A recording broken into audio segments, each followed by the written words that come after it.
ఇక్కడనే పత్రికా సమావేశాన్ని ఏర్పాటు చేయడానికి ఒక మీడియా కాన్ఫరెన్స్ హాల్ కూడా క్రియేట్ చేయమని చెప్పి మా చీఫ్ సెక్రటరీ గారికి మేము ఆదేశాలు ఇవ్వడం జరిగింది. తొందరలోనే ఇక్కడ మీడియా మందిరం ఉంటుంది. మేము స్వేచ్ఛనిస్తాము.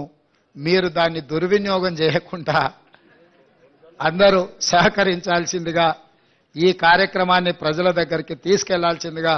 మాకు తెలుసు ఢిల్లీలో కూడా నిన్న మీడియా మిత్రులు కలిసి వినతి పత్రం ఇచ్చారు. మీ సమస్యలు కూడా చాలా ఉన్నాయి, చాలా కాలం నుంచి పేరుకపోయినాయి. తొందరలోనే వాటన్నిటి మీద కూడా దృష్టి పెడతాము.